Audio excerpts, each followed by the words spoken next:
All Hallows by Walter Delamere, Part 1. And because time itself can receive no alteration, the hallowing must consist in the shape or countenance which we put upon the affairs that are incident in these days. Richard Hooker. It was about 3:30 on an August afternoon when I found myself for the first time looking down upon All Hallows, and at first glimpse of it every vestige of fatigue and vexation passed away. I stood at gaze, as the old phrase goes, like the two children of Israel, sent in to spy out the promised land. How often the imagined transcends the real. Not so All Hallows. Having at last reached the end of my journey, flies, dust, heat, wind, having at last come limping out upon the green sea bluff beneath which lay its walls, I confess the actuality excelled my feeble dreams of it. What most astonished me, perhaps, was the sense, not so much of its age, its austerity, or even its solitude, but its air of abandonment. It lay couched there, as if in its narrow sea bay. Not a sound was in the air, not a jackdaw clapped its wings among its turrets. No other roof, not even a chimney, was in sight, only the dark blue arch of the sky, the narrow snow line of the ebbing tide, and that gaunt coast fading away into the haze of a west over which were already gathering the veils of sunset. We had met then, at an appropriate hour and season, and yet, I wonder, for it was certainly not the beauty of All Hallows, lulled as if into a dream in this serenity of air and heavens, which was to leave the sharpest impression upon me. And what kind of a showing would it have made, I speculated, if an autumnal gale had been shrilling and trumpeting across its narrow bay, clots of wind-borne spume floating among its dusky pinnacles, and the roar of the sea echoing against its walls. Imagine it frozen stark in winter, icy hoarfrost edging its every boss, moulding, finial, crocket, cusp. Indeed, are there not works of man, legacies of a half-forgotten past, scattered across this human world of ours from China to Peru, which seem to daunt the imagination with their incomprehensibility? Incomprehensible, I mean, in the sense that the passion that inspired and conceived them is incomprehensible. Viewed in the light of the passing day, they might be the monuments of a race of demigods, and yet, if we could but free ourselves from our timidities, realize that even we ourselves have an obligation to leave behind us similar memorials, testaments to the creative and faithful genius, not so much of the individual as of humanity itself. However that may be, it was my own personal fortune to see All Hallows for the first time in the heat of the dog days, after a journey which could hardly have been justified except by its end. At this moment of the afternoon the great church almost cheated one into the belief that it was possessed of a life of its own. It lay, as I say, couched in its natural hollow, basking under the dark dome of the heavens like some half-fossilized monster that might at any moment stir and awaken out of the swoon to which the wand of the enchanter had committed it. And with every inch of the sun's descending journey, it changed its appearance. That is the charm of such things. Man himself, says the philosopher, is the sport of change.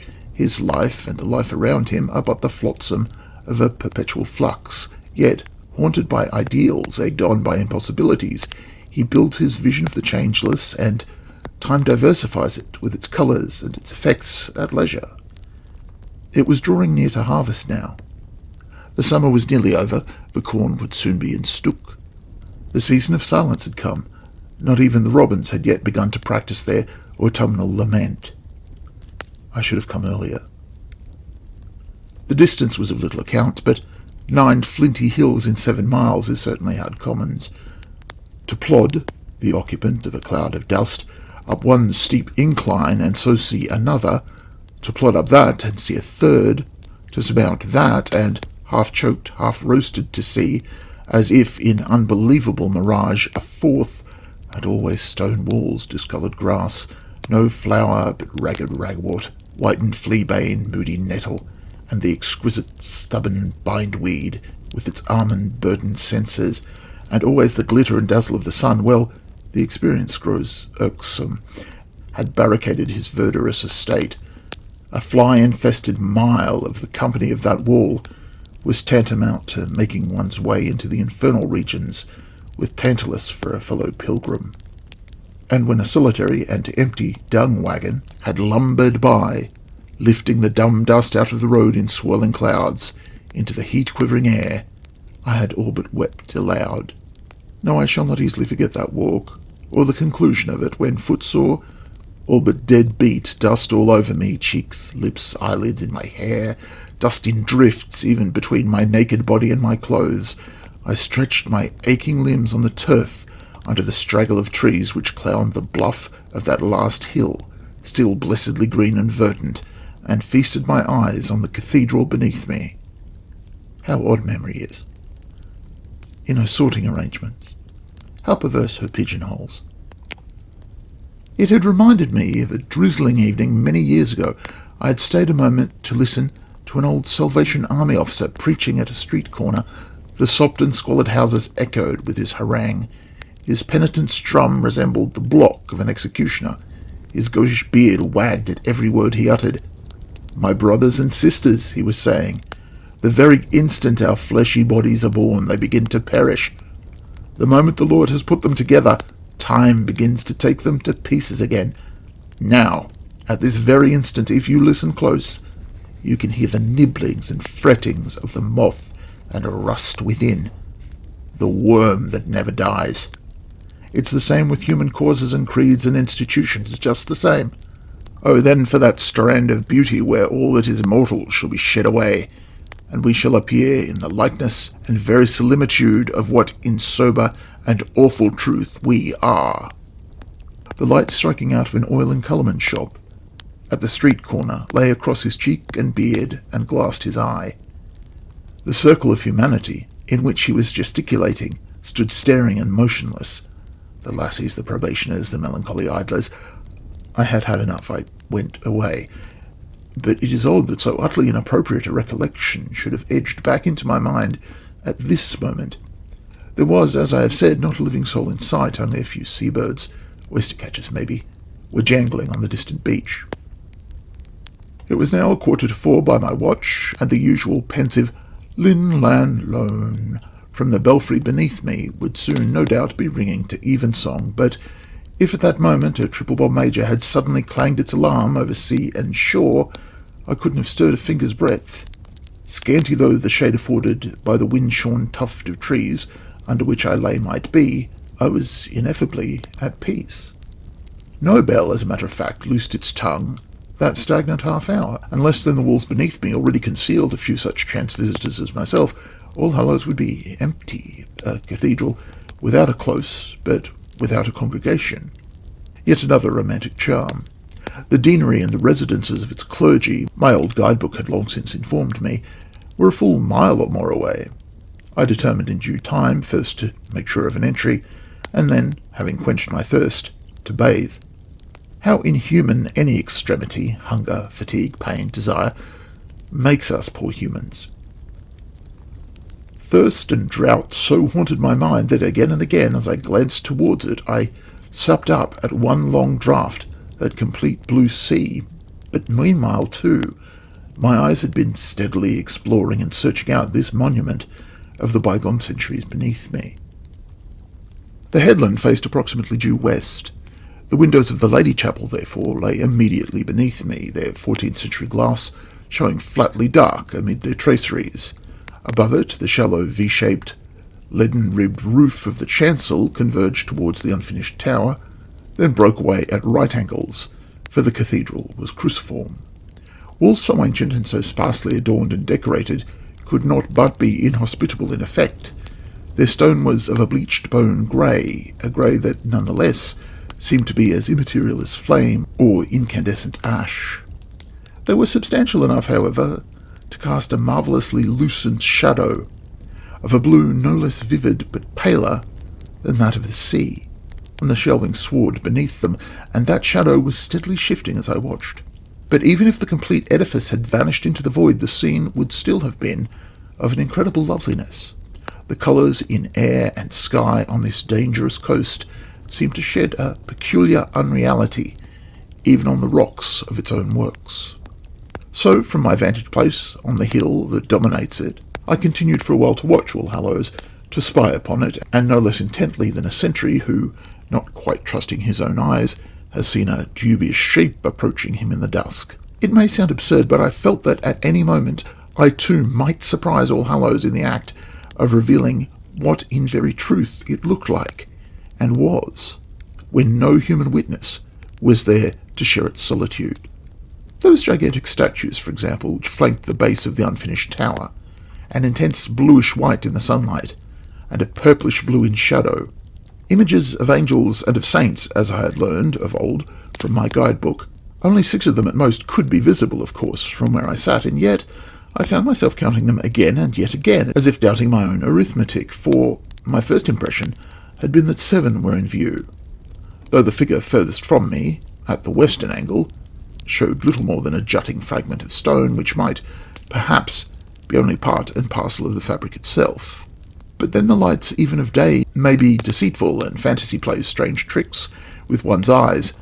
With exercise nonetheless, the mind is enabled to detect minute details which the unaided eye is incapable of particularizing. Given the imagination, man himself indeed may some day be able to distinguish what shapes are walking during our own terrestrial midnight amid the black shadows of the craters in the noonday of the moon. At any rate, I could trace at last frets of carving, minute weather marks, crookednesses, incrustations, repairings, that had before passed unnoticed. These walls, indeed, like human faces, were maps and charts of their own long past. In the midst of this prolonged scrutiny, the hypnotic air, the heat, must suddenly have overcome me. I fell asleep, up there in my grove's scanty shade, and remained asleep too, long enough, as time is measured by the clocks of sleep, to dream an immense panoramic dream. On waking, I could recall only the faintest vestiges of it, and found that the hand of my watch had crept on but a few minutes in the interval. It was 8 minutes past 4. I scrambled up, numbed and inert, with that peculiar sense of panic which sometimes follows an uneasy sleep. What folly to have been frittering away time within sight of my goal at an hour when, no doubt, the cathedral would soon be closed to visitors and abandoned for the night to its own secret ruminations. I hastened down the steep, rounded incline of the hill, and, having skirted under the sunlit expanse of the walls, came presently to the south door, only to discover that my forebodings had been justified, and that it was already barred and bolted. The discovery seemed to increase my fatigue fourfold. How foolish it is to obey mere caprices. What a straw is a man! I glanced up at the beautiful shell of masonry above my head. Shapes and figures in stone it showed in plenty, symbols of an imagination that had flamed and faded, leaving this signature for sole witness. But not a living bird or butterfly. There was but one faint chance left of making an entry. Hunted now, rather than the hunter, I hastened out again into the full, blazing flood of sunshine, and once more came within sight of the sea, a sea so near at last that I could hear its enormous sallies and murmurings. Indeed, I had not realized until that moment how closely the great western doors of the cathedral abutted on the beach. It was as if its hospitality had been deliberately designed not for a people to whom the faith of which it was a shrine had become a weariness and a commonplace, but for the solace of pilgrims from over the ocean. I could see them tumbling into their cockle-boats out of their great hollow ships, sails idle, anchors down, see them leaping ashore and straggling up the sands to these all-welcoming portals, Parthians and Medes and Elamites, dwellers in Mesopotamia and in the parts of Egypt about Cyrene, strangers of Rome, Jews and proselytes. We do hear them speak in our own tongue the wonderful works of God. And so at last I found my way into All Hallows, entering by a rounded dwarfish side door with zigzag mouldings. There, hung for a corbel to its dripstone, a curious leering face with its forked tongue out to give me welcome, and an appropriate one too, for the figure I made. But once beneath that prodigious roof-tree I forgot myself and everything that was mine. The hush, the coolness, the unfathomable twilight drifted in on my small human consciousness. Not even the ocean itself is able so completely to receive one into its solacing bosom, except for the windows over my head filtering with their stained glass the last western radiance of the sun. There was but little visible colour in those great spaces, and a severe economy of decoration. The stone piers, carried their round arches with an almost intimidating impassivity. By deliberate design too, or by some illusion of perspective, the whole floor of the building appeared steadily to ascend towards the east, where a dark, wooden, multitudinously figured rood screen shut off the choir and the high altar from the nave. I seemed to have exchanged one universal actuality for another, the burning world of nature for this oasis of quiet. Here the wings of the imagination need never rest in their flight, out of the wilderness into the unknown. Thus resting, I must again have fallen asleep, and so swiftly can even the merest freshet of sleep affect the mind, that when my eyes opened, I was completely at a loss. Where was I? What demon of what romantic chasm had swept my poor drowsy body into this immense haunt? The din and clamour of an horrific dream, whose fainting rumour was still in my ear, became suddenly stilled. Then at one and the same moment, a sense of utter dismay at earthly surroundings, no longer serene and peaceful, but grim and foreboding, flooded my mind, and I became aware that I was no longer alone. 20 or 30 paces away, and a little this side of the rood screen, an old man was standing. To judge from the black and purple velvet and tassel-tagged gown he wore, he was a verger. He had not yet realized, it seemed, that a visitor shared his solitude, and yet he was listening. His head was craned forward and leaned sideways on his rusty shoulders. As I steadily watched him, he raised his eyes and with a peculiar, stealthy deliberation scanned the complete upper regions of the northern transept. Not the faintest rumour of any sound that may have attracted his attention reached me where I sat. Maybe a wild bird had made its entry through a broken pane of glass, and with its cry had at the same moment awakened me and caught his attention, or maybe the old man was waiting for some fellow occupant to join him from above. I continued to watch him.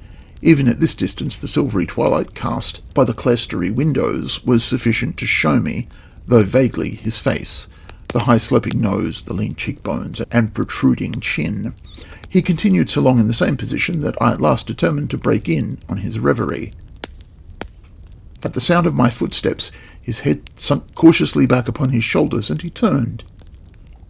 And then he motionlessly surveyed me as I drew near.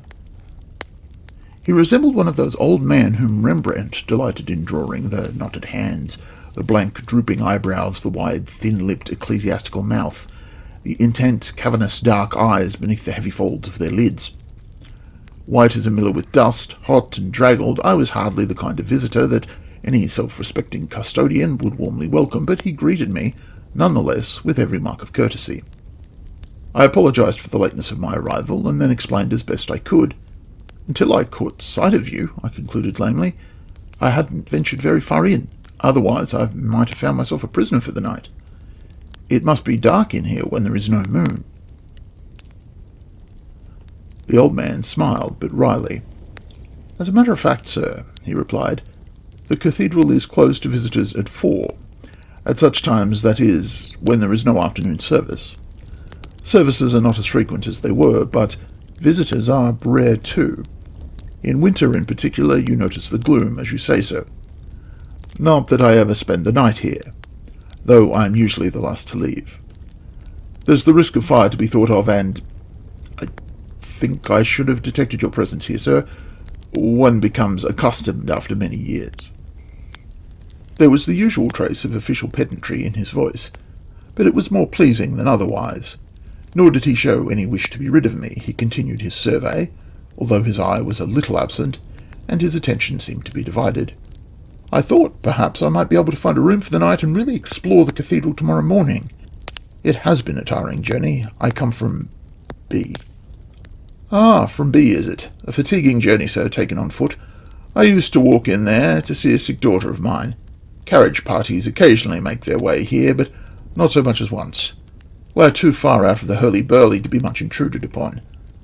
Not that them who come to make their worship here are intruders, far from it, but most that come are mere sightseers, and the fewer of them, I say, in the circumstances, the better.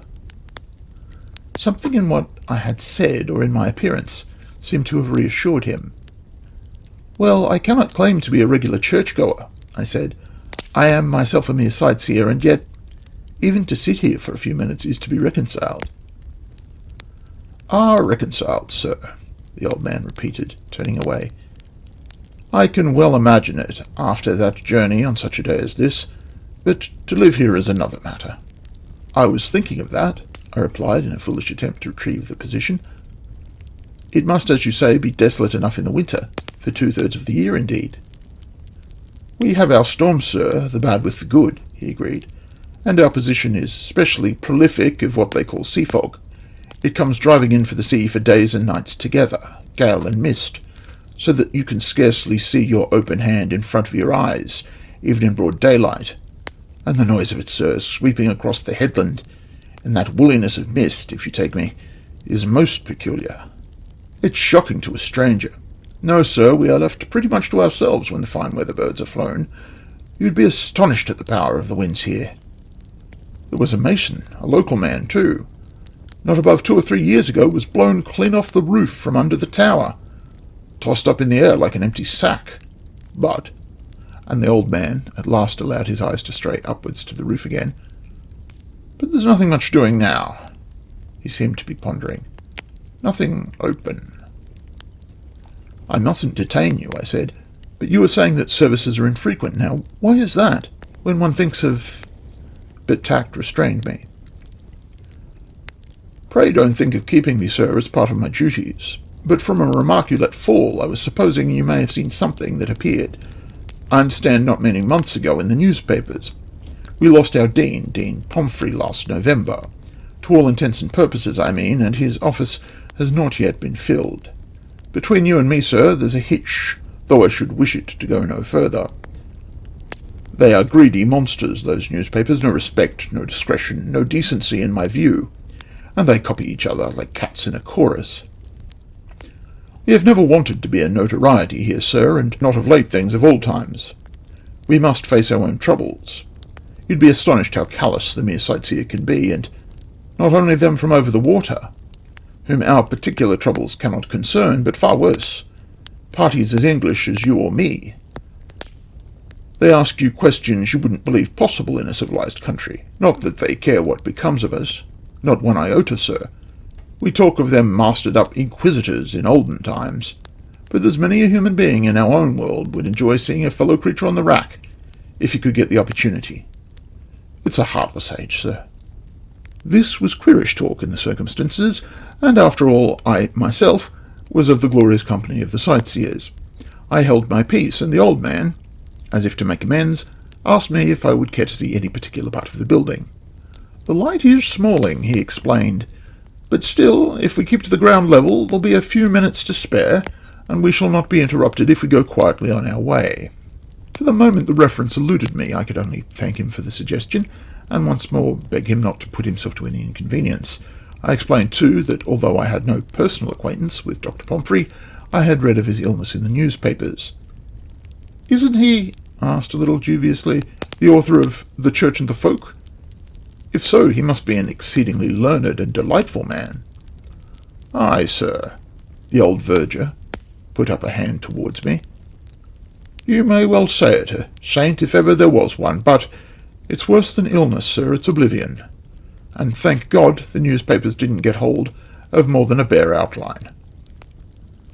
He dropped his voice. "This way, if you please," and he led me off gently down the aisle, once more coming to a standstill beneath the roof of the tower. "What I mean, sir, is that there's very few left in this world who have any place in their minds for a sacred confidence. No reverence, sir. They would as lief All Hallows and all it stands for were swept away tomorrow, demolished to the dust. And that gives me the greatest caution with whom I speak. But sharing one's troubles is sometimes a relief. If it weren't so, why do those Catholics have their wooden boxes all built for the purpose? What else, I ask you, is the meaning of their fasts and penances? You see, sir, I am myself, and have been for upwards of 12 years now, the Dean's verger. In the sight of no respecter of persons, of office and dignities, that is, I take it, I might claim to be even an elder brother. And our Dean, sir, was a man who was all things to all men. No pride of place, no vauntingness, none of your apron and gaiter, high and mightiness whatsoever, sir. And then that. And to come on us without warning, or at least without warning as could be taken as such. I followed his eyes into the darkening stony spaces above us. A light like tarnished silver lay over the soundless vaultings. But so, of course, dusk, either of evening or daybreak, would affect the ancient stones. Nothing moved there. "You must understand, sir," the old man was continuing, "the procession for design service proceeds from the vestry over yonder, out through those wrought iron gates, and so under the rood screen and into the chancel there. Visitors are admitted on showing a card or a word to the verger in charge, but not otherwise. If you stand a pace or two to the right, you will catch a glimpse of the altar screen, 14th century work, Bishop Robert de Beaufort, and a unique example of the age. But what I was saying is that when we proceeded for the services out of here into there, it has always been our custom to keep pretty close together, more seemingly indecent, sir, than straggling in like so many sheep. Besides, sir, aren't we at such times in the manner of an array marching us to war, if you take me? It's a lesson in objects.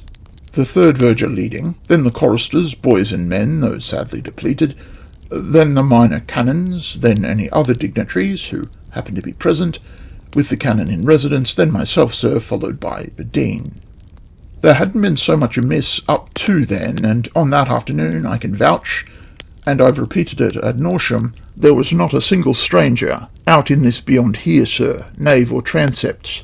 Not within view, that is. One can't be expected to see through 4 feet of Norman stone. Well, sir, we had gone on our way, and I had actually turned about, as usual, to bow Dr. Pomfrey into his stall, when I found to my consternation, I say, he wasn't there. It alarmed me, sir, and as you might well believe if you knew the full circumstances. Not that I lost my presence of mind. My first duty was to see all things to be in order and nothing unseemly to occur. My feelings were another matter. The old gentleman had left the vestry with us, that I knew. I had myself robed him as usual, and he, in his own manner, smiling with his, "Well, Jones, another day gone, another day gone." He was always an anxious gentleman for time, sir. How we spend it, and all. As I say, then, he was behind me when we swept out of the gates. I saw him coming on out of the tail of my eye. We grow accustomed to it, to see with the whole of the eye, I mean. And then not a vestige. And me, well, sir, nonplussed, as you may imagine. I gave a look and sign at Canon Ockham, and the service proceeded as usual, while I hurried back to the vestry, thinking the poor gentleman must have been taken suddenly ill. And yet, sir, I was not surprised to find the vestry vacant, and him not there. I had been expecting matters to come to what you might call a head. As best as I could, I held my tongue, and a fortunate thing it was that Canon Ockham was then in residence, and not Canon Lay Shugar, though perhaps I am not the one to say it. No, sir, our beloved dean, as pious and harmless a gentleman as ever graced the church, was gone for ever. He was not to appear in our midst again. He had been, and the old man, with elevated eyebrows and long, lean mouth, nearly whispered the words into my ear, he had been absconded, abducted, sir. Abducted? I murmured. The old man closed his eyes, and with trembling lids added, "He was found, sir, late that night up there, in what they call the trophy room, sitting in a corner there weeping, a child. Not a word of what had persuaded him to go or misled him there. Not a word of sorrow or sadness, thank God. He didn't know us, sir. Didn't know me. Just simple, harmless. Memory all gone. Simple, sir." It was foolish to be whispering together like this, beneath these enormous spaces, with not so much as a clothes moth for sign of life within view. But I even lowered my voice still further. Were there no premonitionary symptoms? Had he been failing for long? The spectacle of grief in any human face is afflicting, but in a face as aged and resigned as this old man's, I turned away in remorse the moment the question was out of my lips. Emotion of any kind is a human solvent, and a sort of friendliness had sprung up between us. "If you will just follow me," he whispered. "There's a little place where I make my ablutions that might be of service, so we could converse there in better comfort. I am sometimes reminded of those words in Ecclesiastes, 'And a bird of the air shall tell of the matter.' There is not much in our poor human affairs, sir, that was not known to the writer of that book." He turned and led the way with surprising celerity, gliding along in his thin-soled, square-toed clerical springside boots, and came to a pause outside a nail-studded door. He opened it with a huge key and admitted me into a recess under the central tower. We mounted a spiral stone staircase and passed along a corridor hardly more than 2 feet wide, and so dark that now and again I thrust out my fingertips in search of his black velveted gown to make sure of my guide. This corridor at length conducted us into a little room whose only illumination, I gathered, was that of the ebbing dusk from within the cathedral. The old man, with trembling rheumatic fingers, lit a candle, and thrusting its stick into the middle of an old oak table, pushed open yet another thick oaken door. "You will find a basin and a towel in there, sir, if you will be so kind." I entered. A print of the crucifixion was tin-tacked to the panelled wall, and beneath it stood a tin basin and a jug on a stand. Never was water sweeter. I laved my face and hands and drank deep, my throat like a parched river course after a drought. What appeared to be a tarnished censer lay in one corner of the room. A pair of 7-branched candlesticks shared a recess, with a mousetrap and a book. My eyes passed wearily yet gratefully from one to another of these mute, discarded objects, while I stood drying my hands. When I returned, the old man was standing motionless before the spike-barred grille of the window, peering out and down. "You asked me, sir," he said, turning his lank, waxen face into the feeble rays of the candle. "You asked me, sir, a question which, if I understood you aright, was this. Was there anything that had occurred previous that would explain what I have been telling you? Well, sir, it's a long story, and one best restricted to them, perhaps, that have the goodwill of things at heart.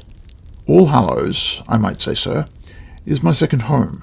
I've been here boy and man for close on 55 years, and have seen 4 bishops pass away, and have served under no less than 5 several deans, Dr. Pomfrey, poor gentleman, being the last of the 5. If such a word could be excused, sir, it's no exaggeration to say that Canon Lee Shugar is a greenhorn by comparison, which may be in part why he has never quite hit it off, as they say, with Canon Ockham, or even with Archdeacon Trafford, though he's another kind of gentleman altogether, and he is at present abroad. He had what they call a breakdown in health, sir. Now, in my humble opinion, what was required was not only wisdom and knowledge, but simple common sense. In the circumstances I'm about to mention, it serves no purpose for any of us to be talking too much, to be forever sitting at a table with shut doors and finger on lip and discussing what, to most intents and purposes, would hardly be called evidence at all, sir. What is the use of arguifying, splitting hairs, objurating about trifles, when matters are sweeping rapidly on from bad to worse? I say it with all due respect, and not, I hope, thrusting myself into what doesn't concern me. Dr. Pomfrey might be with us now in his own self and reason, if only common caution had been observed. But now that the poor gentleman is gone beyond all that, there is no hope of action or agreement left, none whatsoever. They meet, and they have now one expert, now another, down from London, and even from the Continent, and I don't say they are not knowledgeable gentlemen either, nor a pride to their profession, but why not tell all? Why keep back the very secret of what we know? That's what I am asking, and what's the answer? Why, simply that what they don't want to believe, what runs counter to their hopes and wishes and credibilities and comfort in this world, that's what they keep out of sight as long as decency permits. Canon Lee Shugar knows, sir, what I know, and how, I ask, is he going to get to grips with it at this late day if he refuses to acknowledge that such things are what every fragment of evidence goes to prove that they are? It's we, sir, and not the rest of the heedless world outside, who in the long and the short of it are responsible. And what I say is no power or principality here or hereunder can take possession of a place while those inside have faith enough to keep them out. But once let that falter, the seas are in. And when I say no power, sir, I mean, with all deference, even Satan himself. The lean, lank face had set the word like a wax mask. The black eyes beneath the heavy lids were fixed on mine with an acute intensity, though more inscrutable things haunted them, with an unfaltering courage. So dense a hush hung about us that the very stones of the walls seemed to be of silence solidified. It is curious what a refreshment of spirit a mere tin basin full of water may be. I stood leaning against the edge of the table so that the candlelight still rested on my companion. "What is wrong here?" I asked him baldly. He seemed not to have expected so direct an inquiry. "Wrong, sir? Why, if I might make so bold," he replied with one faraway smile and gently drawing his hand down one of the velvet lapels of his gown. "If I might make so bold, sir, I take it that you have come as a direct answer to prayer." His voice faltered. "I am an old man now, and nearly at the end of my tether. You must realize, if you please, that I can't get any help that I can understand. I am not doubting that the gentlemen I have mentioned have only the salvation of the cathedral at heart, the cause, sir, and a graver responsibility yet. But they refuse to see how close to the edge of things we are, and how we are drifting. Take me a situation. So far as my knowledge tells me, there is no sacred edifice in the whole kingdom of a piece that is, with All Hallows, not only in mere size and age, but in what I might call sanctity and tradition, that is so open I mean, sir, to attack of this peculiar and terrifying nature." "Terrifying?" "Terrifying, sir. Though I hold fast to what wits my Maker has bestowed upon me, where else, may I ask, would you expect the powers of darkness to congregate in open besiegement than in this narrow valley? First, the sea out there. Are you aware, sir, that ever since the living remembrance, flood tide has been gnawing and mumbling its way into this bay to the extent of 3 or 4 feet per annum? 40 inches and 40 inches and 40 inches corroding. On and on. Watch it, sir, man and boy, as I have these 60 years past, and then make a century of it. And now think a moment of the floods and gales that fall upon us autumn and winter through, and even in spring, when this valley is like a paradise to young eyes than any place on earth. They make the roads from the nearest towns well nigh impassable, which means that for 7 months of the year we are, to all intents and purposes, clean cut off from the rest of the world, as the shingles out there are from the mainland. Are you aware, sir, I continue, that as we stand now we are above a mile from traces of the nearest human habitation, and then merely the relics of a burnt-out old farmstead? I warrant that if, and which God forbid, you had been shut up here during the coming night, and it was a near thing, but what you weren't, I warrant you might have shouted yourself dumb out of the nearest window, if window you could reach, and not a human soul to heed or help you." I shifted my hands on the table. It was tedious to be asking questions that received only such vague and evasive replies, and it is always a little disconcerting, in the presence of a stranger, to be spoken to so close and with such positiveness. "Well," I smiled, "I hope I should not have disgraced my nerves to such an extreme as that. As a small boy, one of my particular fancies was to spend a night in a pulpit. There's a cushion, you know." The old man's solemn glance never swerved from my eyes. "But I take it, sir," he said, "if you had ventured to give out a text up there in the dark hours, your innocent young mind would not have been prepared for any kind of congregation." "You mean," I said a little sharply, "that the place is haunted?" The absurd notion had flitted across my mind of some wandering tribe of gypsies chancing on a refuge so ample and isolated as this, and taking up its quarters in its secret parts. The old church must be honeycombed with corridors and passages and chambers, pretty much like the one in which we were now concealed, and what does Catholic imply but an infinite hospitality within prescribed limits? But the old man had taken me at my word. "I mean, sir," he said firmly, shutting his eyes, "that there are devilish agencies at work here." He raised his hand. "Don't, I entreat you, dismiss what I am saying as the wanderings of a foolish old man." He drew a little nearer. "I have heard them with these ears, I have seen them with these eyes, though whether they have any positive substance, sir, is beyond my small knowledge to declare. But what, indeed, might we expect their substance to be? First, I take it, says the book, to be such as no man can by learning define, nor by wisdom search out. Is that so?" Then I go by the book, and next, what does the same word, or very near it, I speak of the Apocrypha, say of their purpose? It says, and correct me if I go astray, devils are creatures made by God, and that for vengeance. So I say, good sir, we stop when we can go no further. Vengeance, but of their power, of what they can do, I can give you no definite evidences. It would be a byword if once the rumour was spread abroad, and if it is not so, why, I ask, does every expert that come here leave us in haste and in dismay? They go off with their tails between their legs. They see, they grope in, but they don't believe. They invent reasons, and they hasten to leave us. His face shook with the emphasis he laid upon the word. Why? Why? Because the experience is beyond their knowledge, sir. He drew back breathless, and, as I could see, profoundly moved. But surely, I said, every old building is bound in time to show symptoms of decay. Half the cathedrals in England, half its churches even, of any age, have been restored, and in many cases with ghastly results. This new grouting and so on, why, only the other day. All I mean is, why should you suppose mere wear and tear should be caused by any other agency than... The old man turned away.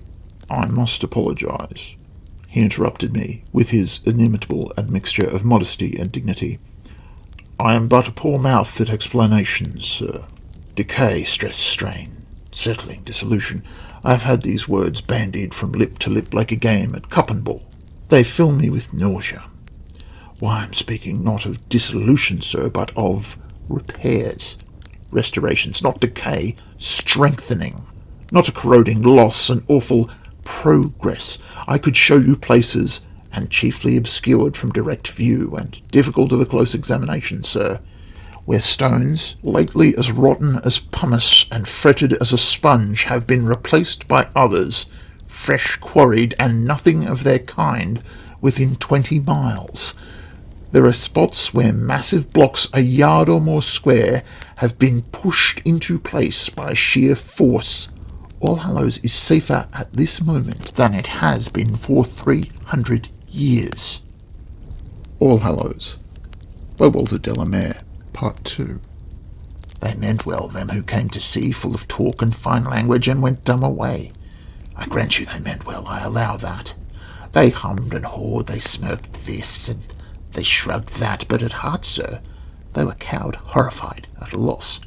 Their very faces showed it, but if you ask me for what purpose such doings are afoot, I have no answer, none. But now, supposing you yourself, sir, were one of them, with your repute at stake, and you were called to look in at a house, which the owners of it, and them who had it in trust, were disturbed by it being re-edificated and restored by some agency unknown to them. Supposing that, why, and he rapped with his knuckles on the table, being human and not one of us, mightn't you be going away too, with your mouth shut, because you didn't want to get talked about to your disadvantage, and wouldn't you at last dismiss the whole thing as a foolish delusion, in the belief that living in out-of-the-way parts like these cuts a man off from the world, breeds maggots in the mind? I assure you, sir, they don't. Not even Canon Ockham himself to the full. They don't believe even me. And yet, when they have their meetings of the chapter, they talk and wrangle round and round about nothing else. I can hear the other without a murmur. What God sends, I say, we humans deserve. We have laid ourselves open to it, but when you buttress up blindness and wickedness with downright folly, why then, sir, I sometimes fear for my own reason. He set his shoulders as square as his aged frame would permit, and with fingers clutching the lapels beneath his chin, he stood gazing out into the darkness through that narrow inward window. Ah, sir, he began again, I've not spent 60 years in this solitary place without paying heed to my own small wandering thoughts and instincts. Look at your newspapers, sir. What they call the Great War is over, and he'd be a brave man who would take an oath before heaven that that was only of human designing. And yet, what do we see around us? Nothing but strife and juggleries and hatred and contempt and discord wherever you look. I am no scholar, sir, but So far as my knowledge and experience carry me, we human beings are living day to day, what ought to have been done yesterday, and yet at a loss to know what's to be done tomorrow. And the church, sir. God forbid I should push my way into what does not concern me, and if you had told me half an hour gone by you were a regular churchgoer, I shouldn't be pouring out all this to you now. It wouldn't be seemly. But being not so gives me confidence by merely listening. You can help me, sir, though you can't help us. Centuries ago, and in my humble judgment rightly, we broke away from the parent stem and rooted ourselves in our own soil. But right or wrong, doesn't that of itself, I ask you, make us all the more open to attack from him who never wearies in going to and fro in the world, seeking whom he may devour?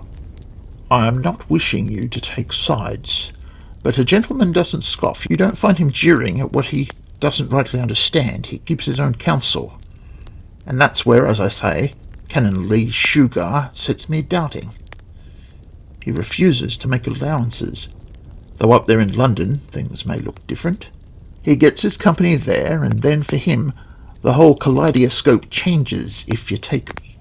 The old man scanned me in an instant, as if inquiring within himself whether, after all, I too might not be one of the outcasts. You see, sir, he went on dejectedly, I can bear what may be to come.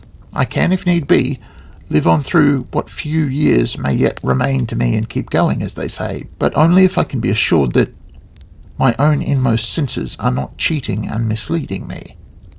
Tell me the worst, and you will have done an old man a service he can never repay. Tell me, on the other hand, that I am merely groping along in a network of devilish delusions, sir. Well, in that case, I hope to be with my master, with Dr. Pomfrey, as soon as possible. We were all children once, and now there's nothing worse in this world for him to come into, in a manner of speaking. Oh, sir, I sometimes wonder if what we call childhood and growing up isn't a copy of the fate of our ancient forefathers. In the beginning of time there were fallen angels, we are told, but even if it weren't there in Holy Writ, we might have learnt it of our own fears and misgivings. I sometimes find myself looking at a young child with a short piece of awe, sir, knowing that within its mind is a scene of peace and paradise, of which we older folk have no notion, and which will fade away out of it, as life wears in, like the mere tabernacling of a dream. There was no trace of unction in his speech, though the phraseology might suggest it, and he smiled at me, as if in reassurance. You see, sir, if I have any true notion of the matter, then I say heaven is dealing very gently with Dr. Pomfrey. He has gone back, and I take it his soul is elsewhere and at rest. He had come a pace or two nearer, and the candlelight now cast grotesque shadows in the hollows of his brows and cheekbones, silvering his long scanty hair. His eyes, dimming with age, were fixed on mine, as if in incommunicable entreaty. I was at a loss to answer to him. He dropped his hands to his sides. The fact is, he looked cautiously about him, what I am now being so bold as to suggest, though it's a familiar enough experience to me, may put you in actual physical danger. But then duty's duty, and a deed of kindness from a stranger to a stranger, quite another matter. You seem to have come, if I may say so, in the nick of time. That was all. On the other hand, we can leave the building at once, if you are so minded. In any case, we must be gone well before the dark sets in. Even mere human beings are best not disturbed at any night work they may be after. The dark brings recklessness. Conscience cannot see as clear in the dark. Besides, I once delayed too long myself. There is not much of day left even now, though I see by the almanac there should be a slip of moon tonight, unless the sky is overclouded. All that I'm meaning is that our all-in-all, so to speak, is the calm, untrammelled evidence of the outer senses, sir, and there comes a time when, well, one hesitates to trust one's own. I have read somewhere that it is only its setting, the shape, the line, the fold, the angle of the lid, and so on, that gives its finer shades of meaning and significance to the human eye. Looking into his, even in that narrow and melancholy illumination, was like pondering over a grey, salt, desolate pool, such as sometimes neighbours the sea on a flat and dangerous coast. Perhaps if I had been a little less credulous or less exhausted, I should by now have begun to doubt this old creature's sanity, and yet, surely at even the faintest contact with the insane, a sentinel in the mind sends up flares and warnings. The very landscape changes, there is a sense of insecurity. If, too, the characters inscribed by age and experience on a man's face can be evidence of goodness and simplicity, then my companion was safe enough. To trust in his sagacity was another matter. But then there was All Hallows itself to take into account. That first glimpse from my green headland of its lowering yet lovely walls had been strangely moving. There are buildings, almost as though they were once copies of originals, now half forgotten in the human mind, that have a singular influence on the imagination. Even now in this remote candle-lit room immured between its massive stones, the vast edifice seemed to be gently and furtively fretting its impression on my mind. I glanced again at the old man. He had turned aside, as if to leave me unbiased to my own decision. How would a lifetime spent between these sombre walls have affected me, I wondered. Surely it would be an act of mere decency to indulge their worn-out hermit. He had appealed to me. If I were 10 times more reluctant to follow him, I could hardly refuse, not at any rate without risking a retreat as humiliating as that of the architectural experts he had referred to, with my tail between my legs. I only wish I could hope to be of any real help. He turned about, his expression changed, as if at the coming of a light. Why then, sir, let us be gone at once. You are with me, sir. That was all I hoped and asked. Now there's no time to waste. He tilted his head to listen a moment, with that large, flat, shell-like ear of his which age alone seems to produce. Matches and candles, sir? He had lowered his voice to a whisper. But though we mustn't lose each other, you and me, I mean, not, I think, a naked light. What I would suggest, if you have no objection, is your kindly grasping my gown. There is a kind of streamer here, you see, as if made for the purpose. There will be a good deal of up and downing, but I know the building blindfold, and, as you might say, inch by inch. And now that the bell ringers have given up ringing, it is more in my charge than ever. He stood back and looked at me with folded hands, a whimsical, childlike smile on his aged face. I sometimes think to myself, I'm like the sentry, sir, in that play of William Shakespeare's. I saw it, sir, years ago, on my only visit to London when I was a boy. If ever there was a villain, for all his fine talk and all, commend me to that ghost. I see him yet. Whisper though it was, a sort of chirrup had come into his voice, like that of a cricket in a baker's shop. I took tight hold of the velveted tag of his gown. He opened the door, pressed the box of safety matches into my hand, himself grasped the candlestick, and then blew out the light. We were instantly marooned in an impenetrable darkness. Now, sir, if you would kindly remove your walking shoes, he muttered close to my ear, we should proceed with less noise. I shan't hurry you, and please to tug at the streamer if you need attention. In a few minutes, the blackness will be less intense. As I stooped down to loose my shoelaces, I heard my heart thumping merrily away. It had been listening to our conversation, apparently.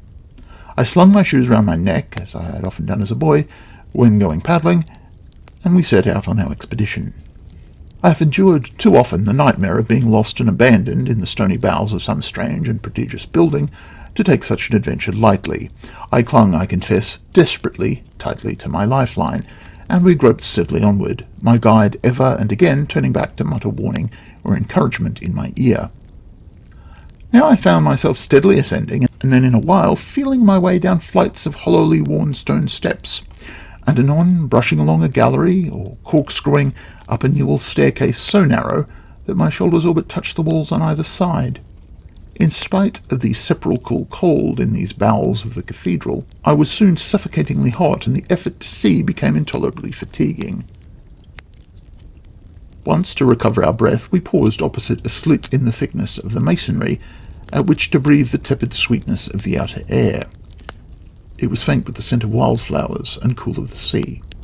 And presently after, at a barred window, High overhead, I caught a glimpse of the night's first stars. We then turned inward once more, ascending yet another spiral staircase, and now the intense darkness thinned a little, the groined roof above us becoming faintly discernible. A fresher air softly fanned my cheek. And then trembling fingers groped over my breast, and cold and bony clutched my own. "Dead still, sir, here, if you please." So close sounded the whispered syllables, the voice might have been a messenger's within my own consciousness. "Dead still here. There's a drop of some 60 or 70 feet, a few paces on." I peered out across the abyss, conscious, as it seemed, of the huge, superincumbent weight of the noble fretted roof, only a small space now immediately above our heads. As we approached the edge of this stony precipice, the gloom paled a little, and I guessed that we must be standing in some coign of the southern transept, for what light the evening skies now afforded was clearer towards the right. On the other hand, it seemed that the northern windows opposite us were most of them boarded up or obscured in some fashion.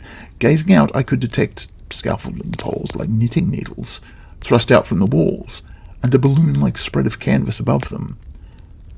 For the moment my ear was haunted by what appeared to be the droning of an immense insect. But this presently ceased. I fancy it was internal only. "You will understand, sir," breathed the old man close beside me, and we stood grotesquely enough, hand in hand. "The scaffolding over there has been in position a good many months now. It was put up when the last gentleman came down from London to inspect the fabric, and there it's been ever since. Now, sir, though I implore you to be cautious." I hardly needed warning. With one hand clutching my box of matches, the fingers of the other laced with my companion's, I strained every sense, and yet I could detect not the faintest stir or murmur under that wide-spreading roof, only a hush as profound as that which must reign in the royal chamber of the Pyramid of Cheops, faintly swirled in the labyrinths of my ear. How long we stayed in this position I cannot say, but minutes sometimes seem like hours, and then, without the slightest warning, I became aware of a peculiar and incessant vibration. It is impossible to give a name to it. It suggested the remote whirring of an enormous millstone, or that, though without definite pulsation, of revolving wings, or even the spinning of an immense top. In spite of his age, my companion apparently had ears as acute as mine. He clutched me tighter a full 10 seconds before I myself became aware of this disturbance of the air. He pressed closer. "Do you see that, sir?" I gazed and gazed and saw nothing. Indeed, even in what I had seemed to hear, I might have been deceived. Nothing is more treacherous in certain circumstances, except possibly the eye, than the ear. It magnifies, distorts, and may even invent. As instantaneously as I had become aware of it, the murmur had ceased, and then, though I cannot be certain, it seemed the dingy and voluminous spread of canvas over there had perceptibly trembled, as if a huge cautious hand had been thrust out to draw it aside. No time was given me to make sure. The old man had hastily withdrawn me into the opening of the wall through which we had issued, and we made no pause in our retreat until we had come again to the narrow slit of window which I have spoken of, and could refresh ourselves with a less stagnant air. We stood here resting a while. "Well, sir?" he inquired at last, in the same flat, muffled tones. "Do you ever pass along here alone?" I whispered. "Oh, yes, sir. I make it a habit to be the last to leave, and often the first to come, but I am usually gone by this hour." I looked close at the dim face in profile against the narrow oblong of night. "It is so difficult to be sure of oneself," I said. "Have you ever actually encountered anything? Near at hand, I mean." "I keep a sharp lookout, sir. Maybe they don't think me of enough importance to molest. The last rat, as they say." "But have you?" I might myself have been communicating with the phantasmal genius loci of All Hallows, our muffled voices, this intense caution and secret listening, the slight breathlessness, as if any instant one's heart were ready for flight. "But have you?" "Well, yes, sir, and in this very gallery they nearly had me, sir. but by good fortune there's a recess a little further on, stored up with some old fragments of carving from the original building. 6th century or so, it said. Stone capitals, heads and hands, and the like. I had my warning and managed to leap in there and conceal myself, but only just in time. Indeed, sir, I confess I was in such a condition of terror and horror I turned my back. You mean you heard but didn't look, and something came? Yes, sir. I seemed to be reduced to no bigger than a child huddled up in that corner. There was a sound like clanging metal, but I don't think it was metal. It drew near at a furious speed and passed me, making a filthy gust of wind. For some instants I couldn't breathe, the air was gone. And no other sound? No other, sir, except out of the distance, a noise like the sounding of a stupendous kind of gibberish. A calling, or so it seemed, no human sound.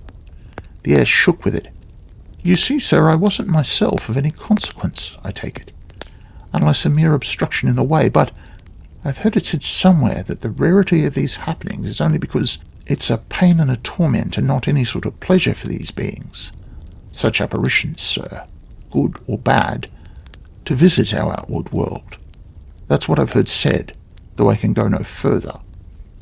The time I'm telling you of was in the early winter, November. There was a dense sea fog over the valley, I remember. It eddied through that opening there into the candlelight like flowing milk. I never light up now, and if I may be forgiven the boast, sir, I seem to have almost forgotten how to be afraid. After all, in any walk of life a man can only do his best, and if there weren't such opposition and hindrances in high places, I should have done nothing to complain of. What is anybody's life, sir, come past the gaiety of youth, but marking time? Did you hear anything then, sir? His gentle monotonous mumbling ceased, and we listened together. But every ancient edifice has voices and soundings of its own. There was nothing audible that I could put a name to, only what seemed to be a faint perpetual stir or whir of grinding, such as, to one's overstimulated senses, the stablest of stones set on top of one another, with an ever so slightly varying weight and stress, might be likely to make perceptible in a world of matter. A world which, after all, they say, is itself in unimaginably rapid rotation, and under the tyranny of time. No, I hear nothing, I answered, but please don't think I am doubting what you say, far from it. You must remember I am a stranger, and therefore the influence of the place cannot but be less apparent to me. And you have no help in this now? No, sir, not now. But even at the best of times we had small company hereabouts, and no money. Not for any substantial outlay, I mean, and not even the boldest suggests what's called a public appeal. It's a strange thing to me, sir, but whenever the newspapers get a hold of anything, they turn it into a byword and a sham.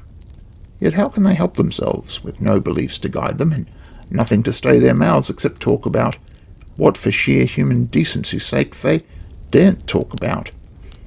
But then who am I to complain? And now, sir, he continued with a sigh of utter weariness, if you are sufficiently rested, would you perhaps follow me on to the roof? It's the last visit I make, though by rights perhaps I should take in what there is of the tower.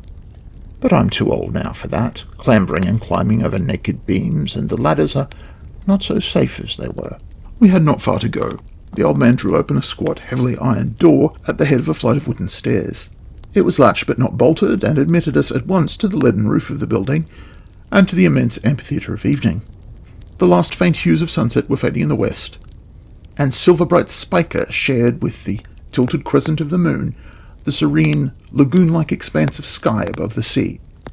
Even at this height the air was audibly stirred with the low lullaby of the tide. The staircase by which we had come was surmounted by a flat penthouse roof about 7 feet high. We edged softly along and paused once more to find ourselves now all but tete-a-tete with the gigantic figures that stood sentinel at the base of the buttresses to the unfinished tower. The tower was so unfinished, indeed, as to wear the appearance of the ruinous, besides which what appeared to be scars and strains as if of fire were detectable on some of its stones, reminding me of the legend which, years before, I had chanced upon, that this stretch of coast had more than once been visited, centuries ago, by pillaging Norsemen. The night was unfathomably clear and still. On our left rose the conical bluff of the headland, crowned with the solitary grove of trees, beneath which I had taken refuge from the blinding sunshine that very afternoon. Its grasses were now hoary with the faintest moonlight. Far to the right stretched the flat cold plain of the Atlantic, that enormous darkened looking-glass of space, only a distant lightship ever and again stealthily signalling to us with a lean phosphoric finger from its outermost reaches. The mere sense of that abysm of space, its waste powdered with the stars of the Milky Way, the mere presence of the stony leviathan on whose back we two humans now stood, dwarfed into insignificance beside these gesturing images of stone, were enough of themselves to excite the imagination, and whether matter-of-fact or pure delusion, this old verger's insinuations that the cathedral was now menaced by some inconceivable danger and assault had set my nerves on edge. My feet were numb as the lead they stood upon, while the tips of my fingers tingled, as if a powerful electric discharge were coursing through my body. We moved gently on, the spare shape of the old man a few steps ahead, peering cautiously to right and left of him as we advanced. Once with a hasty gesture he drew me back and fixed his eyes for a full minute on a figure, at 2 removes, which was silhouetted, at that moment, against the starry emptiness. A forbidding thing enough, viewed in this vague luminosity, which seemed, in spite of the unmoving stare that I fixed on it, to be perceptibly stirring on its wind-worn pedestal. But no. All's well, the old man mutely signed to me, as we pushed on. Slowly and cautiously, indeed, I had time to notice in passing that this particular figure held stretched in its right hand a bent bow and was crowned with a high, weather-worn stone coronet. One and all were frigid company. At last we completed our circuit of the tower, had come back to the place we had set out from, and stood eyeing one another like two conspirators in the clear dusk. Maybe there was a tinge of incredulity in my face. "No, sir," murmured the old man. "I expected no other. The night is uncommonly quiet. I noticed that before. They seem to leave us at peace on nights of quiet. We must turn in again and be getting home." Until that moment, I had thought no more of where I was to sleep or to get food, nor had even realized how famished with hunger I was.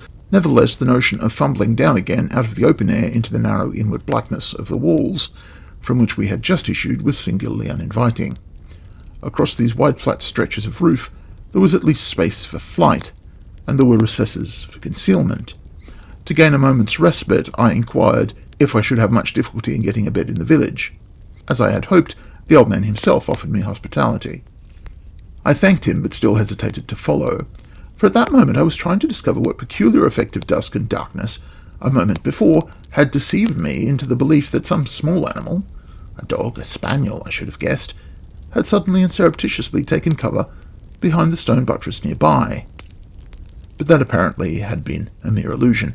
The creature, whatever it may be, was no barker at any rate. Nothing stirred now, and my companion seemed to have noticed nothing amiss. "You were saying," I pressed him, "that when restorations of the building were in contemplation, even the experts were perplexed by what they discovered? What did they actually say?" "Say, sir?" Our voices sounded as small and meaningless up here as those of grasshoppers in a noonday meadow. "Examine that balustrade which you are leaning against at this minute. Look at that gnawing and fretting, that furrowing above the lead. All that is honest wear and tear, constant weathering of the mere elements, sir, rain and wind and snow and frost. That's your honest natura work, sir. But now compare it, if you please, with the St. Mark here. And remember, sir, these images were intended to be part and parcel of the fabric, as you might say. Sentries on a castle, symbols, you understand." I stooped close under the huge grey creature of stone until my eyes were scarcely more than 6 inches from its pedestal, and unless the moon deceived me, I confess I could not find the slightest trace of fret or friction. Far from it. The stone had been grotesquely decorated in low relief with a gaping crocodile, a 2-headed crocodile, and the angles, nubs, and undulations of the creature were cut as sharp as with a knife in cheese. I drew back. "Now, cast your glance upwards, sir.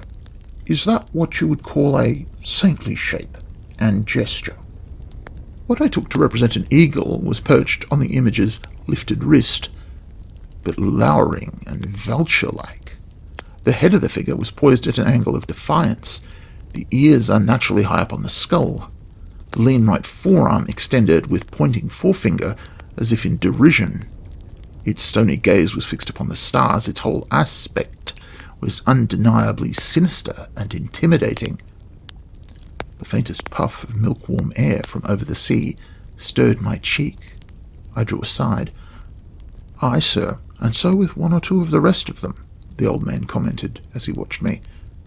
"There are other wills than the Almighty's." At this, the pent-up excitement within me broke bounds. This nebulous, insinuatory talk. I all but lost my temper. "I can't, for the life of me, understand what you are saying," I exclaimed in a voice that astonished me with its shrill volume of sound in that intense, lofty quiet. "One doesn't repair in order to destroy." The old man met me without flinching. "No, sir, you say so. And why not? Are there not two kinds of change in this world, a building up and a breaking down? To give strength and endurance for evil or misguided purposes, would that be time wasted if such was your aim? Why, sir, isn't that even true of the human mind and heart? We here are on the outskirts, I grant, but where would you expect the activity to show itself, unless in the outer defences? An institution may be beyond dying, sir. It may be being restored for a worse destruction, and 100 trumpeting voices would make no difference when the faith and life within is tottering to its fall." Somehow, this muddle of metaphors reassured me.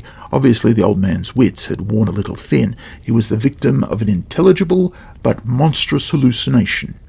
"And yet you are taking it for granted," I expostulated, "that if what you say is true, a stranger could be of the slightest help.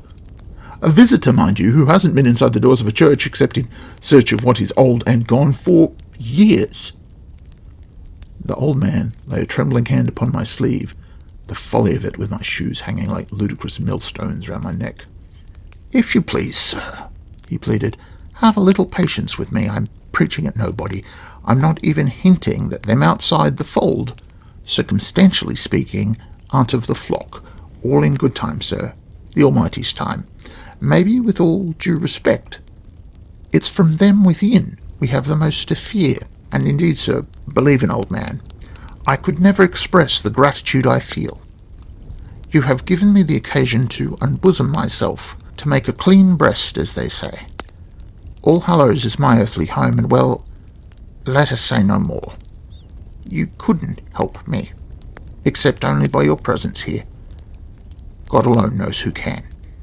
At that instant, a dull, enormous rumble reverberated from within the building as if a huge boulder or block of stone had been shifted or dislodged in the fabric, a peculiar grinding, nerve-wracking sound, and, for the fraction of a second, the flags on which we stood seemed to tremble beneath our feet. The fingers tightened on my arm. "Come, sir, keep close. We must be gone at once," the quavering old voice whispered. "We have stayed too long." But we emerged into the night at last without mishap. The little western door, above which the grinning head had welcomed me on my arrival, admitted us to terra firma again, and we made our way up a deeply sandy track, bordered by clumps of herb agrimony and fennel and hemlock, with viper's bugloss and sea poppy blooming in the gentle dusk of night at our feet. We turned when we reached the summit of the sandy incline and looked back. All Hallows, vague and enormous, lay beneath us in its hollow, resembling some natural prehistoric outcrop of that sea-worn, rock-bound coast, but strangely human and saturnine.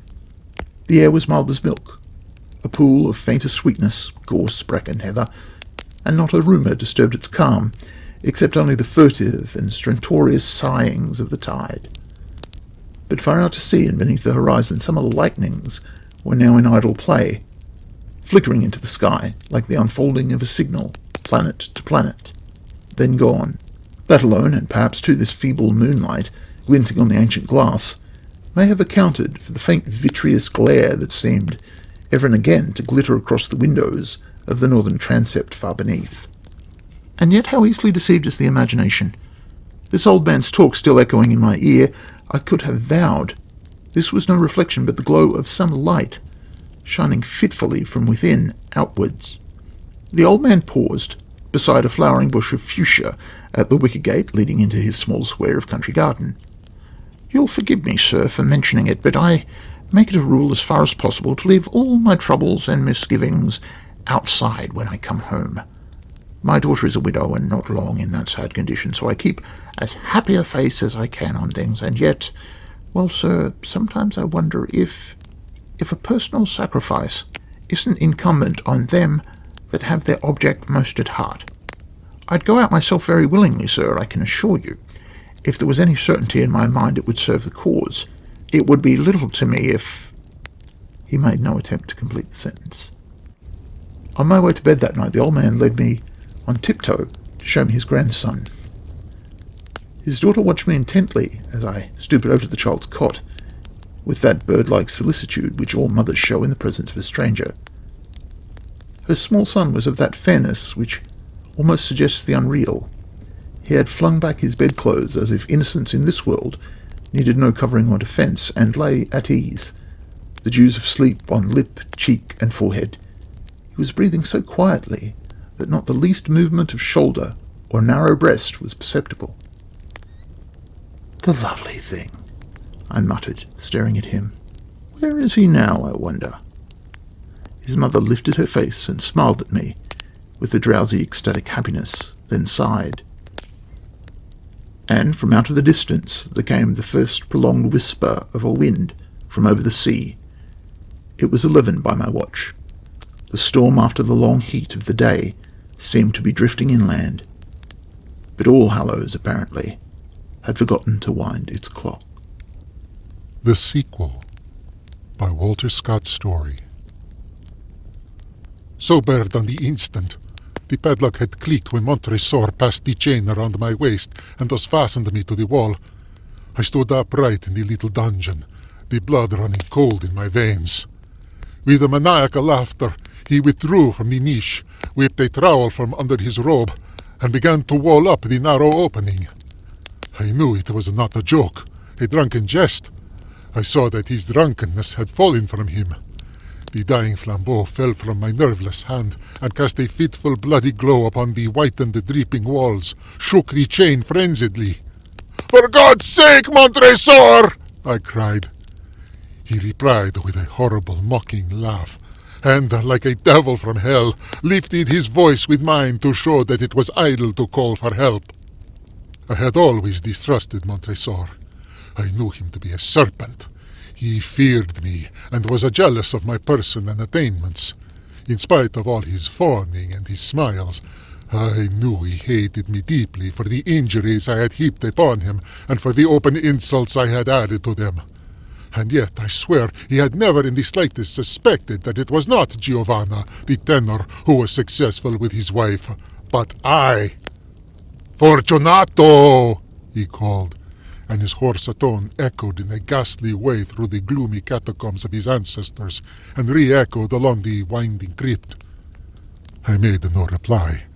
Cold beads of fear started from my brow as I strained against the chain and listened to the soft thud of the stones he was building into the opening to make my tomb, and the accompanying tinkle of his trowel.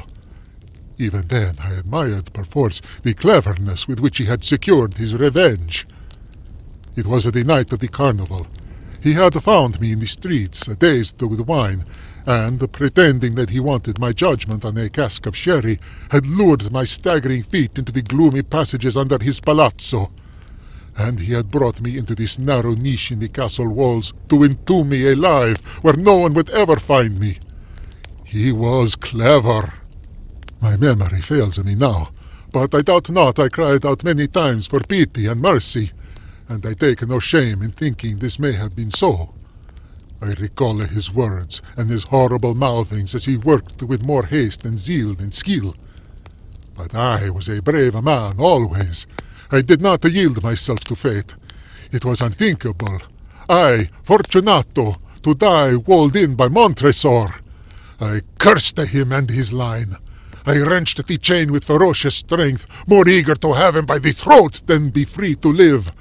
I called upon all the saints, and particularly to my patron saint.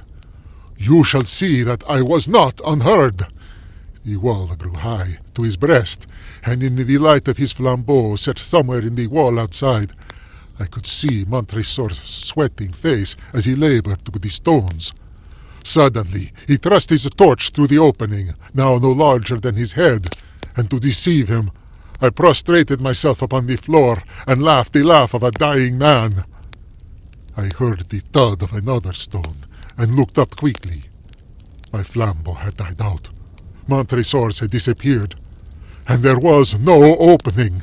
I was in a tomb of stone.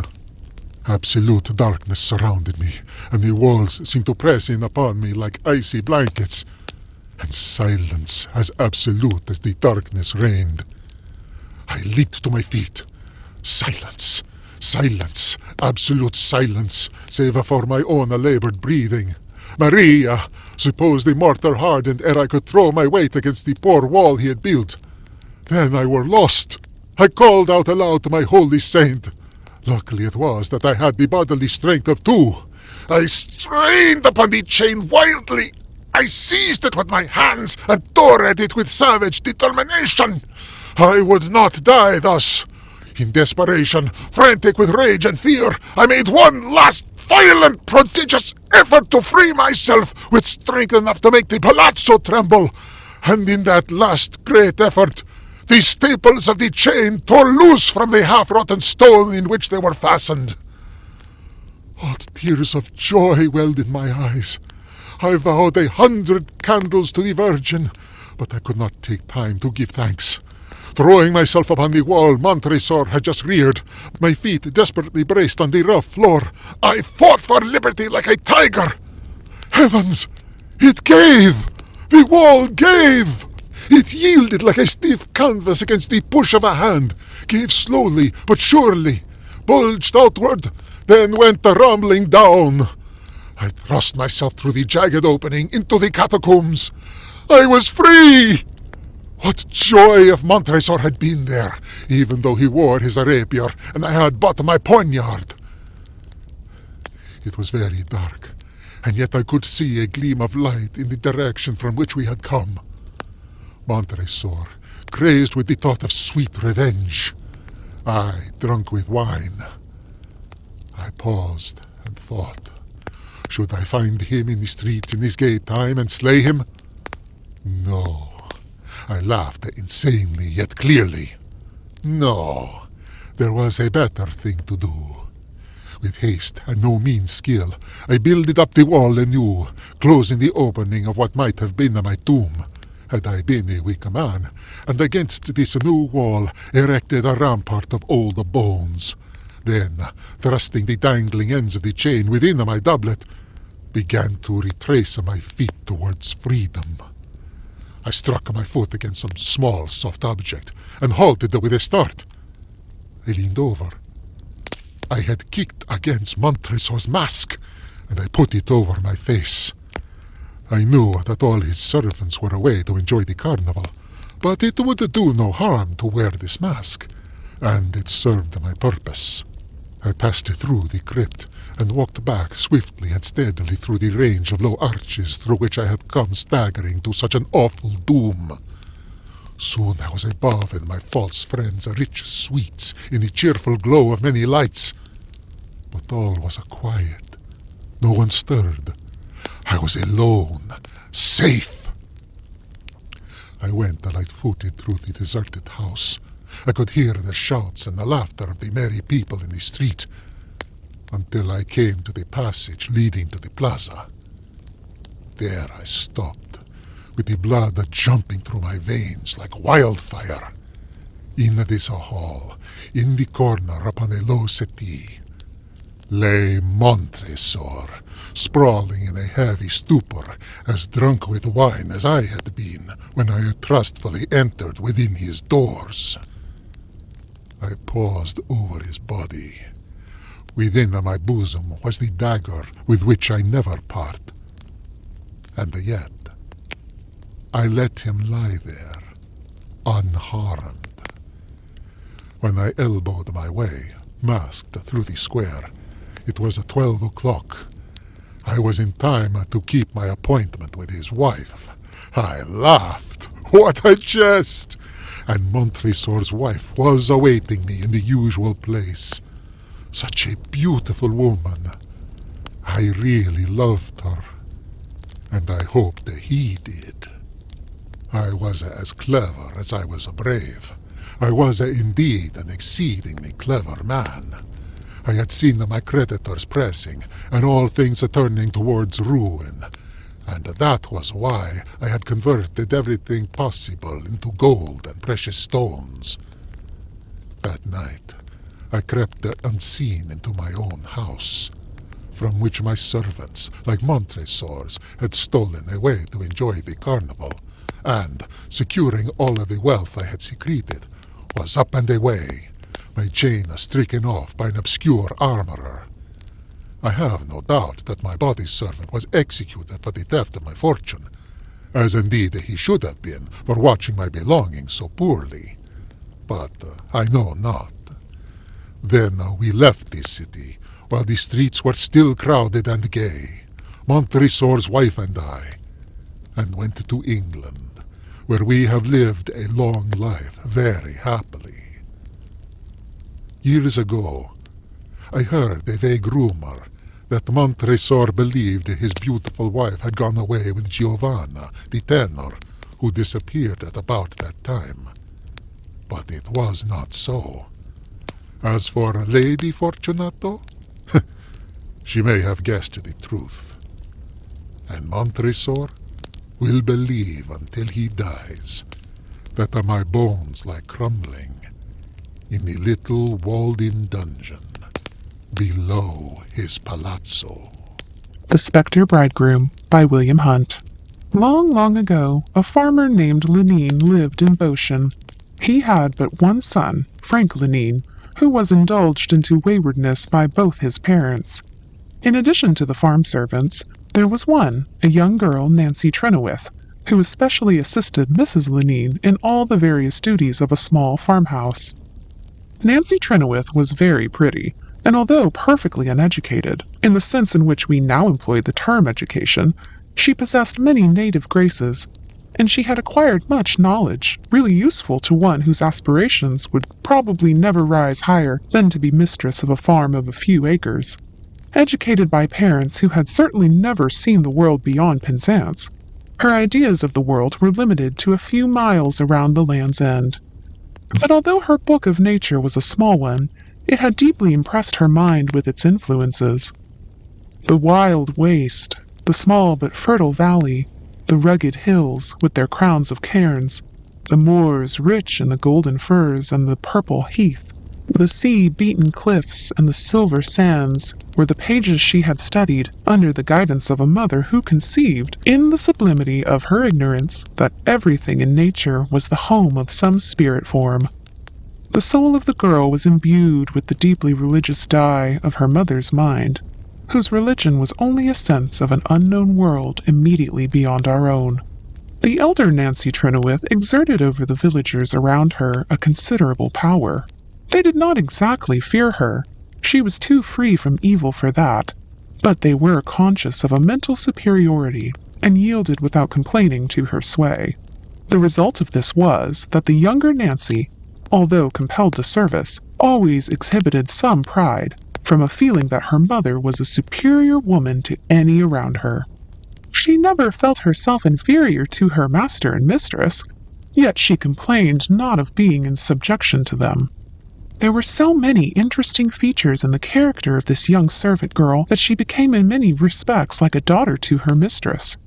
There was no broad line of division in those days, and even the manorial hall, between the lord and his domestics, and still less defined was the position of the employer and the employed in a small farmhouse. Consequent of this condition of things, Frank Lenine and Nancy were thrown as much together as if they had been brother and sister. Frank was rarely checked in anything by his over-fond parents, who were especially proud of their son, since he was regarded as the handsomest young man in the parish. Frank conceived a very warm attachment for Nancy, and she was not a little proud of her lover. Although it was evident to all of the parish that Frank and Nancy were seriously devoted to each other, the young man's parents were blind to it, and were taken by surprise when one day Frank asked his father and mother to consent to his marrying Nancy.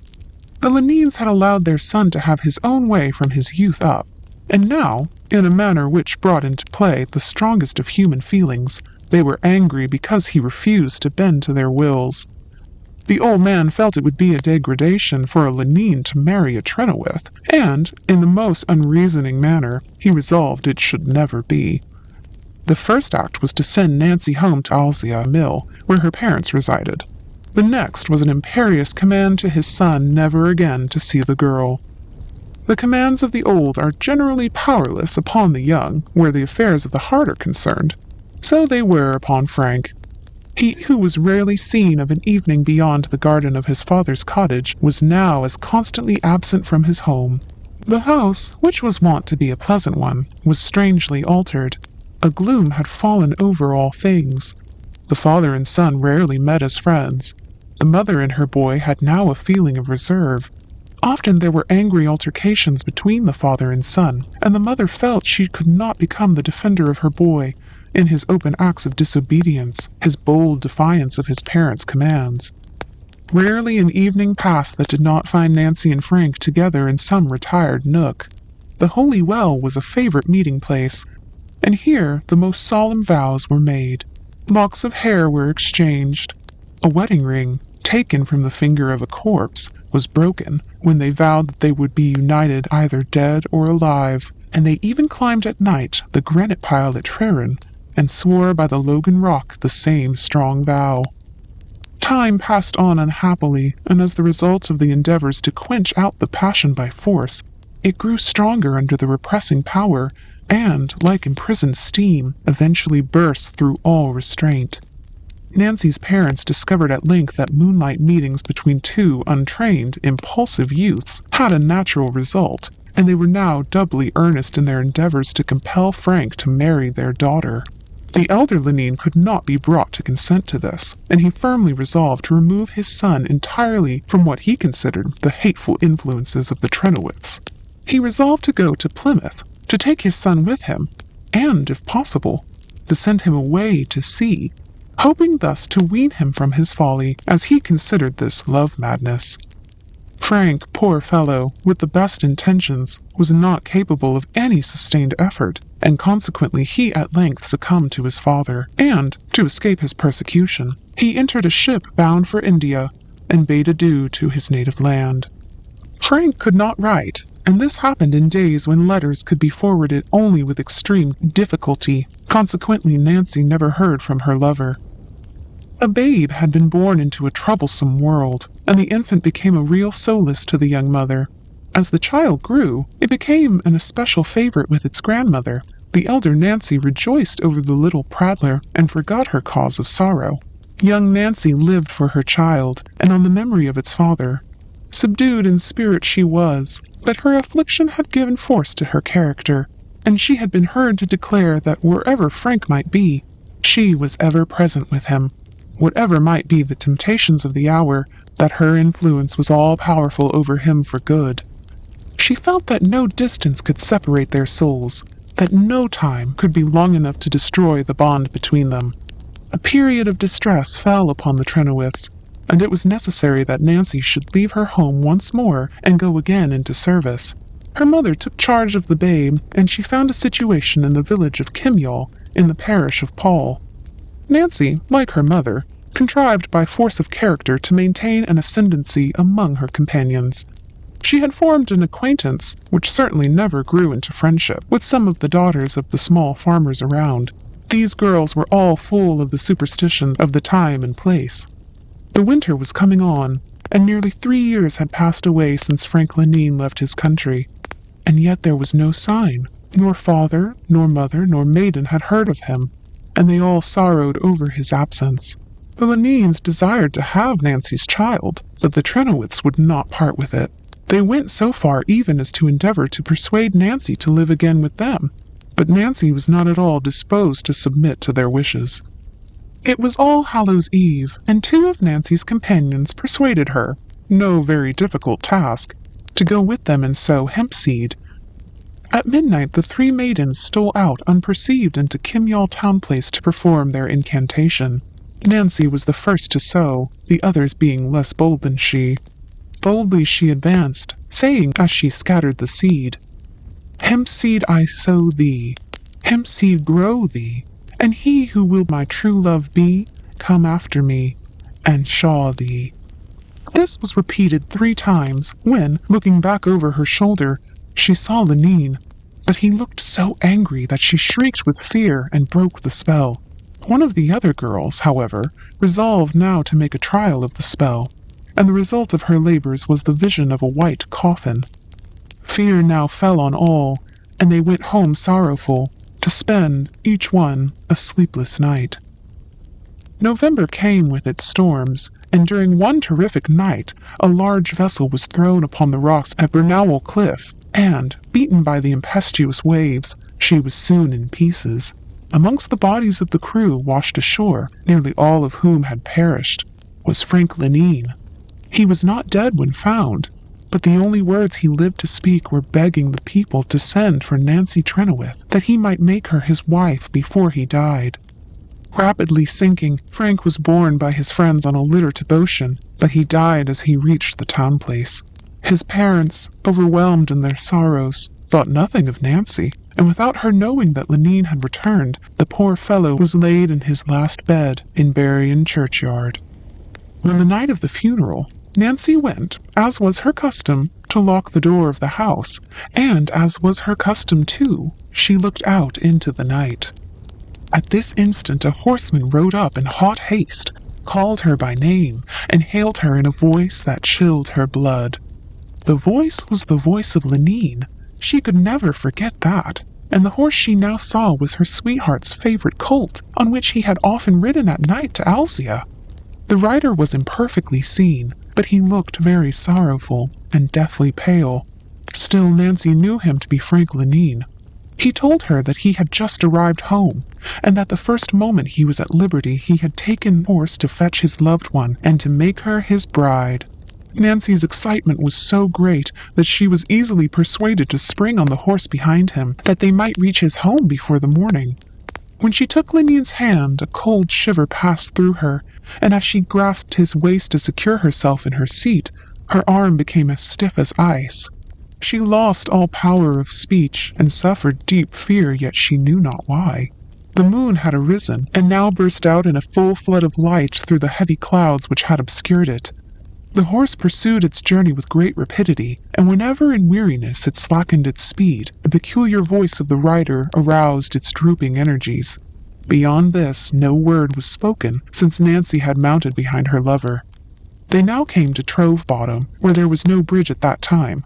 They dashed into the river. The moon shone full in their faces. Nancy looked into the stream, and saw that the rider was in a shroud and other grave clothes. She now knew that she was being carried away by a spirit, yet she had no power to save herself. Indeed, the inclination to do so did not exist. On went the horse at a furious pace, until they came to the blacksmith's shop near Berrien Churchtown, when she knew by the light from the forge fire thrown across the road that the smith was still at his labors. She now recovered speech. "Save me! Save me! Save me!" she cried with all her might. The smith sprang from the door of the smithy, with a red-hot iron in his hand, and as the horse rushed by, caught the woman's dress and pulled her to the ground. The spirit, however, also seized Nancy's dress in one hand, and his grasp was like that of a vice. The horse passed like the wind, and Nancy and the smith were pulled down as far as the old almshouses, near the churchyard. Here the horse for a moment stopped. The smith seized the moment, and with his hot iron burned off the dress from the rider's hand, thus saving Nancy, more dead than alive, while the rider passed over the wall of the churchyard and vanished on the grave in which Lenine had been laid but a few hours before. The smith took Nancy into his shop, and he soon aroused some of his neighbors, who took the poor girl back to Alzia. Her parents laid her on her bed. She spoke no word, but to ask for her child, to request her mother to give up her child to Lenine's parents, and her desire to be buried in his grave.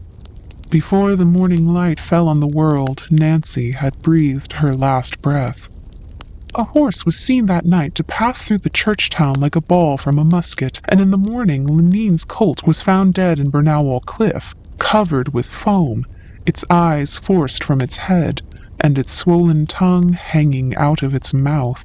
On Lenine's grave was found the piece of Nancy's dress which was left in the spirit's hand when the smith burnt her from his grasp.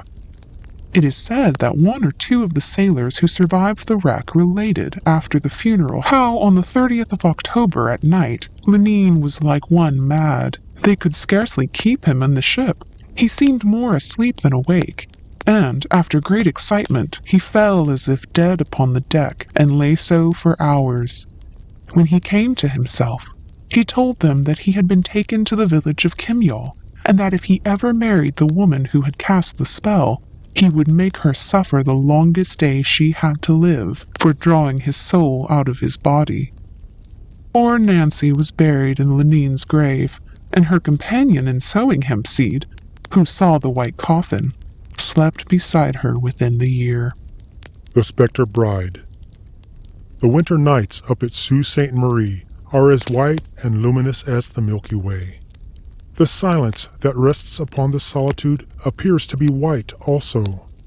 Nature has included sound in her arrestment. Save the still white frost, all things are obliterated. The stars are there, but they seem to belong to heaven and not to earth. They are at an immeasurable height, and so black is the night that the opaque ether rolls between them and the observer in great liquid billows. In such a place, it is difficult to believe that the world is peopled to any great extent. One fancies that Cain has just killed Abel, and that there is need for the greatest economy in the matter of human life. The night Ralph Hagedorn started out for Echo Bay, he felt as if he were the only man in the world. So complete was the solitude through which he was passing. He was going over to attend the wedding of his best friend, and was, in fact, to act as the groomsman. Business had delayed him, and he was compelled to make his journey at night. But he hadn't gone far before he began to feel the exhilaration of the skater. His skates were keen, his legs fit for a longer journey than the one he had undertaken, and the tang of the frost was to him what a spur is to a spirited horse.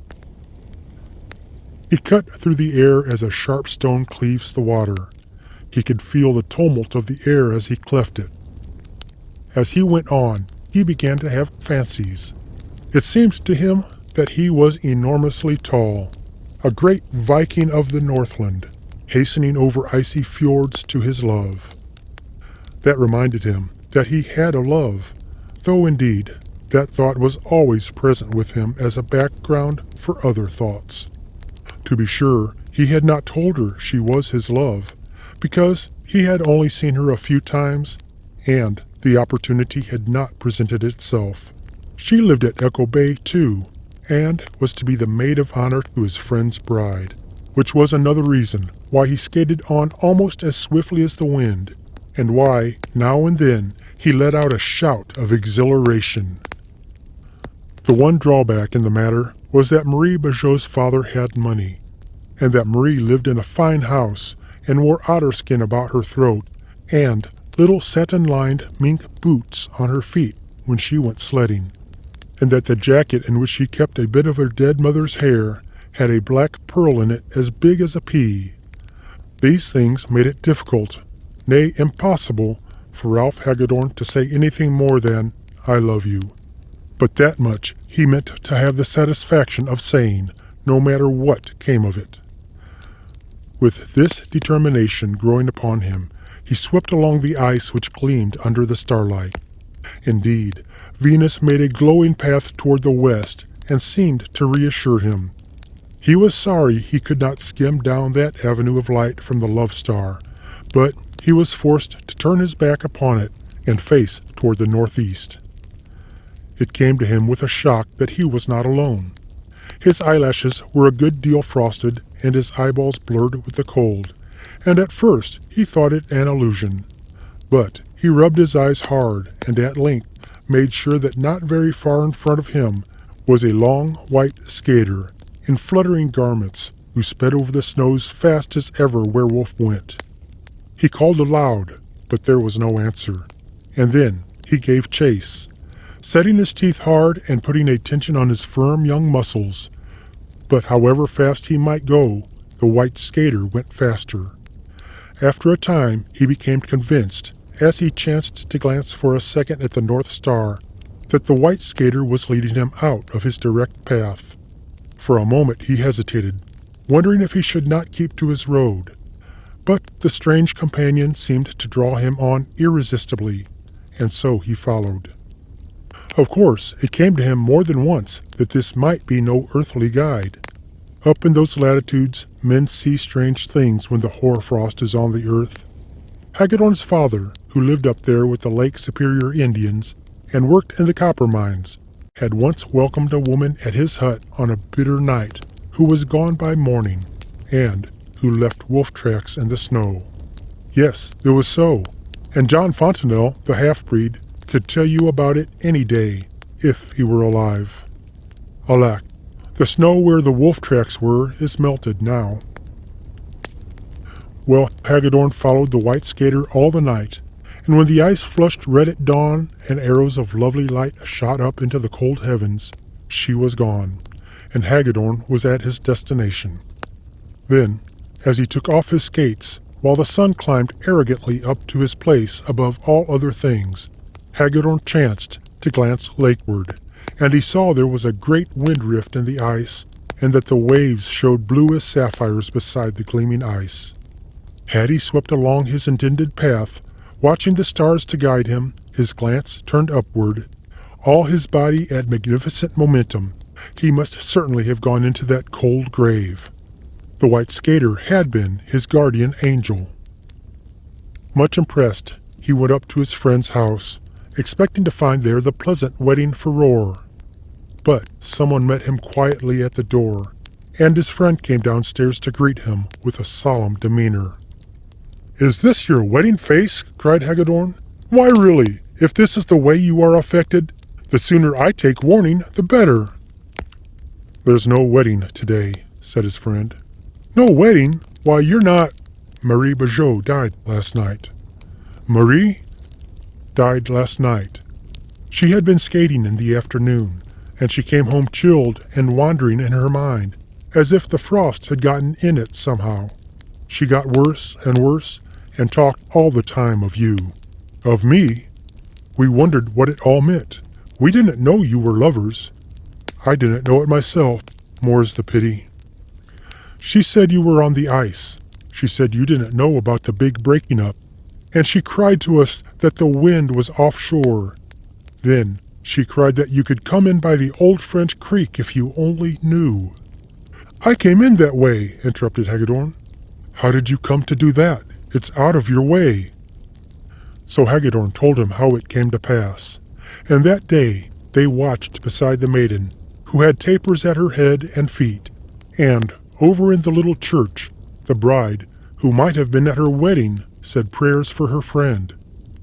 Then they buried her in her bridesmaid's white, and Hagedorn was there before the altar with her, as he intended from the first. At midnight, the day of the burial, her friends were married in the gloom of the cold church, and they walked together through the snow to lay their bridal wreaths on her grave. 3 nights later, Hagedorn started back again to his home. They wanted him to go by sunlight, but he had his way and went when Venus made her bright path on the ice. He hoped for the companionship of the white skater, but he did not have it. His only companion was the wind. The only voice he heard was the baying of a wolf on the north shore. The world was as white as if it had just been created, and the sun had not yet colored, nor man defiled it.